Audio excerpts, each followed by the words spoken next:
खोया खोया चांद। आपको याद है ना हम किस सफ़र पर निकले हैं? चलिए मैं आपको याद दिला देती हूँ। हमारी विचार यात्रा यह है कि कैसे हम अपनी दुनिया को चांद जैसी हसीन और खूबसूरत दुनिया बना सकते हैं। आइए विचार आरंभ करते हैं। नमस्कार दोस्तों, मैं चंद्रा सिंह अपने चैनल केकेसी यानी खोया खोया चांद में आप सभी का एक बार पुनः हृदय से स्वागत करती हूँ और अपनी विचार यात्रा को आरंभ करती हूँ।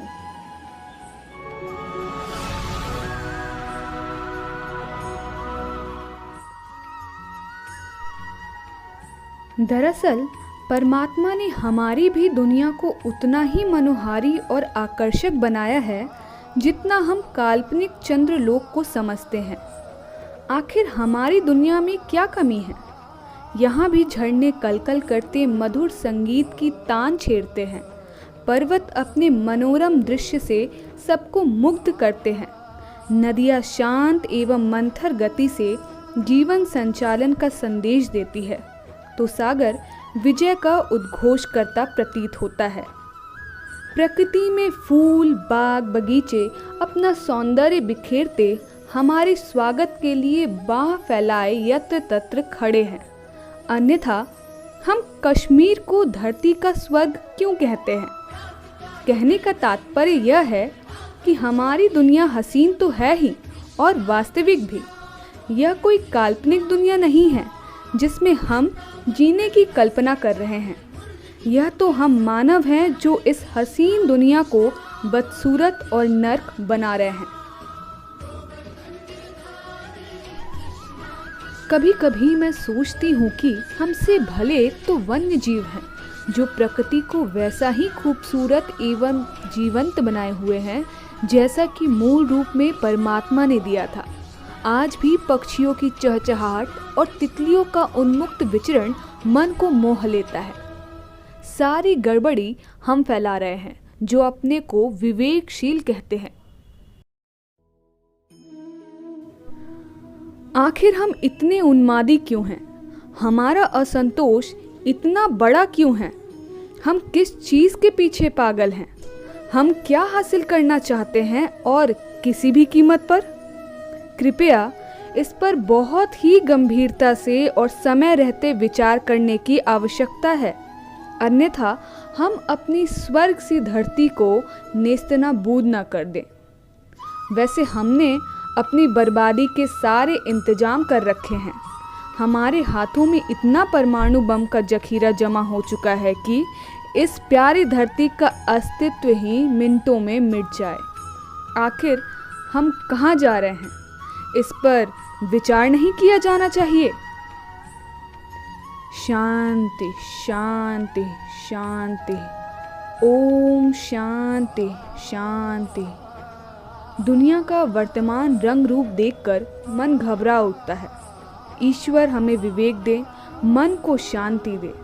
शांति शांति, ओम शांति शांति।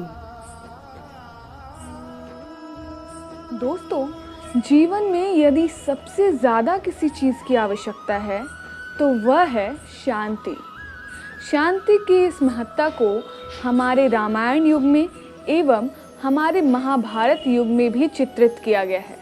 हम चाहे तो वहाँ से भी प्रेरणा ले सकते हैं।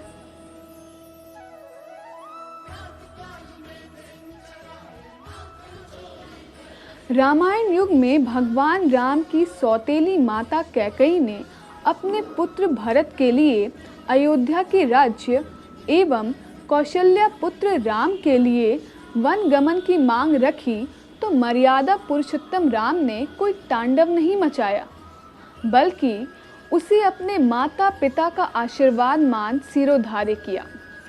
ठीक उसी प्रकार महाभारत युग में कौरवों द्वारा पांडवों के साम्राज्य को छल पूर्वक छीन लेने के उपरांत पांडवों के दूत बनकर भगवान श्री कृष्ण ने शांति स्थापना के लिए पांडवों हेतु मात्र 5 ग्राम देने का प्रस्ताव रखा। मगर दुर्योधन का अहंकार और उसके हृदय में भरे घृणा, नफरत एवं सत्ता लोलुपता ने पूरे कौरव वंश को विध्वंस के लिए आमंत्रित कर दिया। मुझे लगता है कि आज हम उसी गलती को दोहराने जा रहे हैं।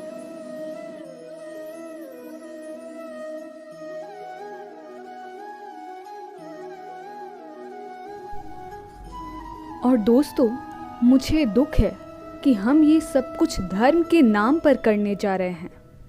धर्म, ये कौन सा धर्म है जिसमें दंगा फसाद होता हो, मार काट होती हो? ये धर्म नहीं हो सकता। ये धर्म के नाम पर कोई एजेंडा भले ही हो सकता है। ये समझने की आवश्यकता है और चेतने का वक्त। धर्म बहुत ही कठिन विषय है, मैं ऐसा नहीं मानती। मेरे हिसाब से धर्म को हम चाहे तो एक पंक्ति में भी परिभाषित कर सकते हैं। धर्म क्या है?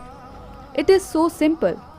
जो मानव धर्म है वही धर्म है, अर्थात जो धर्म मानवता की सेवा करे, मानवता को पोषित करे, मानवता को संचित और संरक्षित करे, वही धर्म है। इतनी साधारण परिभाषा को ज़्यादा क्लिष्ट बनाने की क्या आवश्यकता है? दरअसल सारी गड़बड़ी धर्म को पूजा पद्धति समझ लेने या पूजा पद्धति बना देने से शुरू होती है। धर्म कोई पूजा पद्धति नहीं है, धर्म एक जीवन पद्धति है। धर्म जीवन जीने का तरीका है, धर्म जीवन जीने की कला है। और इसीलिए हमारे सुप्रीम कोर्ट ने भी हिंदुत्व को परिभाषित करते हुए टिप्पणी किया था, Hinduism is a way of life. ये हमारे सनातन धर्म की ताकत है और समस्त मानवता का मार्गदर्शन करता है।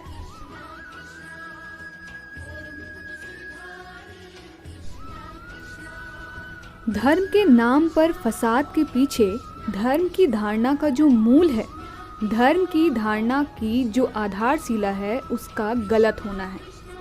इसे समझाने के लिए मैं अपनी कही हुई बात को दोहराती हूँ।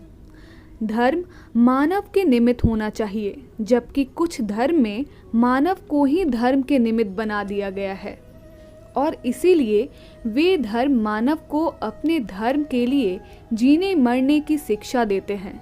गोया वे ही धर्म की रक्षा कर सकते हैं, उनकी ही बदौलत धर्म है, जबकि यह धारणा सर्वथा मिथ्या है।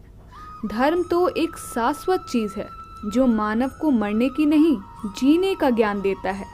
धर्म की इसी उल्टी समझ की वजह से सारा प्रॉब्लम है।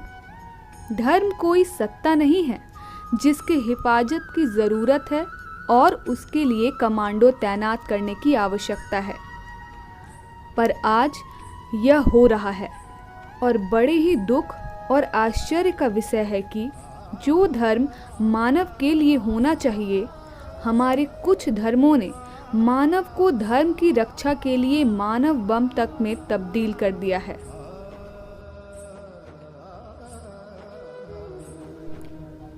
धर्म के नाम पर हमने अपनी सोच को ही गुलाम बना लिया है, जबकि यह सर्वथा गलत है।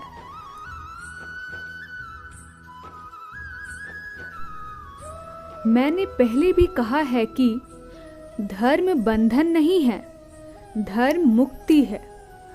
धर्म बंधन की गांठ को खोलता है। इसीलिए हमारी संस्कृति में धर्म ज्ञान विद्या के संबंध में कहा गया है, सा विद्या या विमुक्तये, अर्थात विद्या वह है जो मुक्त करे।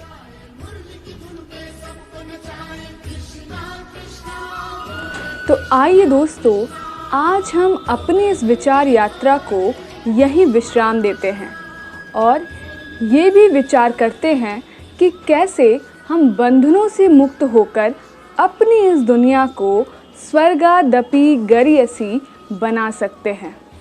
और यह भी विचार करेंगे कैसे धर्म के नाम पर हमारी सोच को गुलाम बनाकर दुनिया को तबाही के रास्ते पर ले जाया जा रहा है।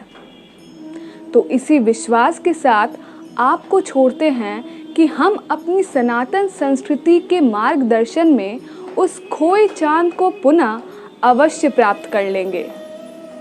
धन्यवाद। जय Hind. If you like this episode, then please subscribe, like, comment and share with your friends.